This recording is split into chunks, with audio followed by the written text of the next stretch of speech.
Hey everyone, welcome back to the Basic Butch Tarot. My name is Jennifer Rose and I am the head butch in charge here. Happy Libra season. I think that's how I'll start off until the end of Libra season, but happy Libra season. And this Betty Butch Crocker is certainly feeling it. I'm baking breads and whipping up frittatas and planting mums, and I'm ready for a pumpkin. How about you? I told you I'm basic. So today I'm going to talk to you about attuning to your cards. And there's only two ways that's discussed here in Liz Dean's book, The Ultimate Guide to Tarot, to attune. I'm unsure if there are any other ways to attune to your card, but I invite you to look into attuning and see if you find anything differently than I found. And if you have, please notate that in the comment section because I would like to look into it as well. While I'm at it, if you would like to continue to go down this road with me while we learn about tarot and we heal ourselves, please give me a like for this video to keep me relevant and subscribe to my channel. If you've been following my channel, you know that I have covered the benefits of reading tarot, how to choose your deck, and I've also discussed the book that I chose energetically by Liz Dean to help me start off reading tarot. If you've been following, you know that I've already covered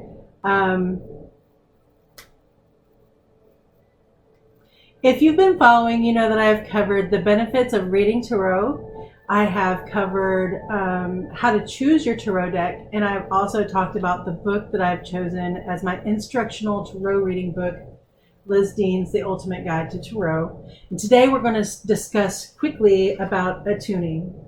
Don't let that word fool you. When I first heard it, I thought, whoa, that's some really witchy stuff, witchy sounding stuff, and it's not. The process of connecting with your cards is called attuning. That's it. So you attune to your cards by connecting with them. How are we going to connect? Well,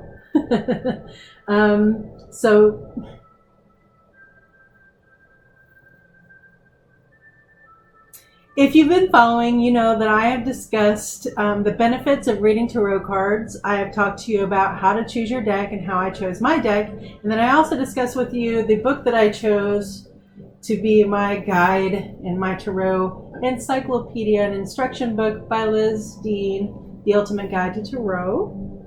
Hi Liz, if you happen to be watching. Thank you so much for your inspiration and your guidance and your books.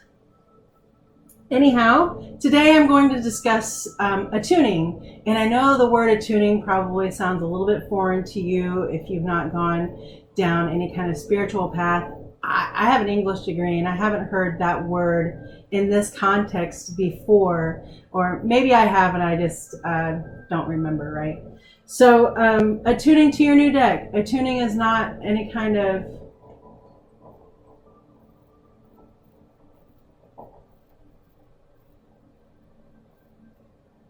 if you've been following, you know. If you've been following my channel, you know that I've discussed the benefits of reading tarot cards, how to choose your deck, and I went over how I chose my deck. And then I also have discussed the book that I've used for my instructional guide, The Ultimate Guide to Tarot by Liz Dean. Today, however, we're going to discuss how to attune to your cards. The word attune is kind of funny. I heard a friend of mine tell me that she thought it sounded really super witchy and psychological to talk about attuning. But really, y'all, attuning just means being connected to your cards and sharing a connection with your cards. That's it. Attuning is the process of connecting with your cards. And the more connected you feel to your cards, the more accurate, insightful, and inspiring your readings can be. I believe that. So me, I went overboard, type A personality, a firstborn child, so on and so forth, hashtag oldest sibling. I did both methods of attuning to my cards, and I put my cards on my bedside table for 2 weeks in their box with the instruction guide, hoping that maybe some of that energy would just kind of transfer over to me as I slept or as I journaled in the bedroom, or, you know, just kind of hung out. I was hoping that I could feel some energy, and I can't say that I did feel a whole lot of energy while they were just sitting in a box next to my bed. However, one way to attune to your cards is just to simply put your deck of cards, the whole deck, underneath your pillow for 7 straight days. And this was a little challenging for me because as a kid, I was really freaked out by the tooth fairy. The idea that someone was going to come in at night while I was sleeping and take my tooth and me not know it and then leave me money for it, I thought that was kind of morbid and just a little bit freaky. Like, I was like, parents, why are you letting this happen? Why would you let someone in my room underneath my pillow while I was sleeping? Calm down, Jen.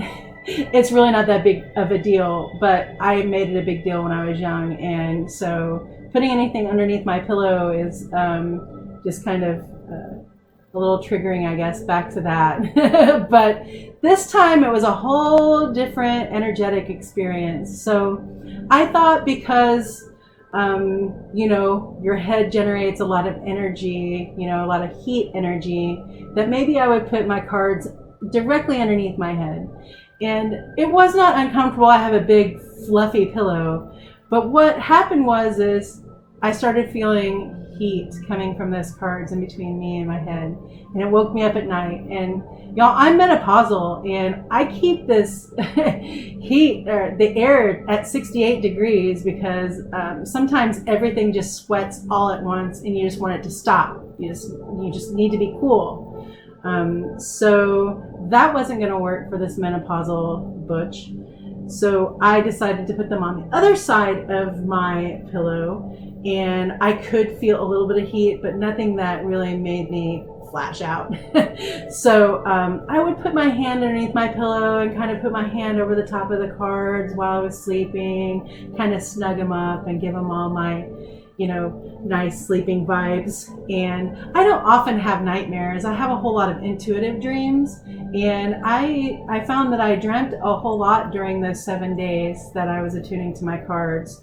And don't just put your cards underneath your pillow and forget about them, y'all. You have to get up and you have to put them in your hands and you have to look at them and really get accustomed to what they look like and what the symbolism, you know, what symbols grab you and what symbols are there with the card and what do the cards mean. There's all sorts of information in one card that you can gain, and hopefully we will discuss all of that in-depth stuff as we go further down the line. Back to attuning. So I attuned for 7 days. I kept my card for 2 weeks over on the side of the table. And so that's really all there is to the first way of attuning to your cards, is sleeping with them for 7 days under your pillow. The second way to imprint your energy on your cards and to attune to them, to connect with them energetically, you do it through visualization. And there is a diagram here. This is going to be talking more about chakras, and while I do understand basic meaning about chakras, my wife is Reiki attuning, but so I know a little bit about chakras and about my breathing and such. But on page, I think 236 of Liz Dean's book, she gives a graphic about the chakras. And if you have this book, I suggest looking at this. This is going to play a huge part in your healing. Chakras. Not shocking that it's chakras. So, hold your hands. Hold your cards in your right hand. Your right hand is known as your giving hand. And because you're about to give your energy to the cards. Close your eyes, take a deep breath, and visualize light pouring down through the crown of your head, your third eye chakra, your throat, your heart, and then down your right arm, into your right hand, into your cards. Imagine your cards filling with pure light. If you work with spirit guides or angels, ask them to come close and to help and protect you during the read. Open your eyes when you're ready.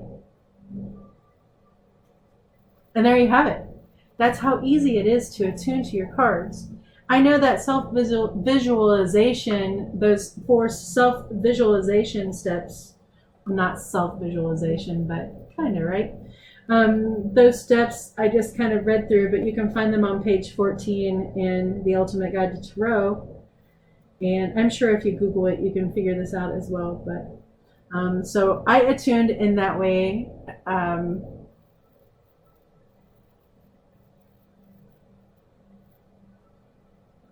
Thank you so much for joining me today and talking about attuning to your cards. Put in the comments if you've had any kind of experience attuning to your cards. Like, for instance, on the 3rd day of attuning to my cards, I woke up at 2:30 in the morning as if I'd slept 10 good solid hours, and that I had awakened from just something that really tired me out, something that really exhausted me. And I had some pep in my step, and I walked outside, and I just sat for 3 straight hours at 2:30 in the morning, listening to frogs sing. And wow, I really didn't have a thought in my mind, and it was so relaxing, and it allowed me to see some things later on in the day about myself that I don't think I would have been able to see had I not gotten quiet and just listened. Just listen. So there you have it. That's how you attune to your cards. Those are 2 ways. And if you find another way, please comment in the comment section and let me know how that is. I'm really happy with this choice of book, and I'm happy that my cards are imprinted with all of my energies by both the visualization and the 7 days of attuning with them underneath your pillow. I hope that you will choose to join me next time when I talk about cleansing your deck. Be kind to yourself, be kind to others, and absolutely take no shit. Peace out.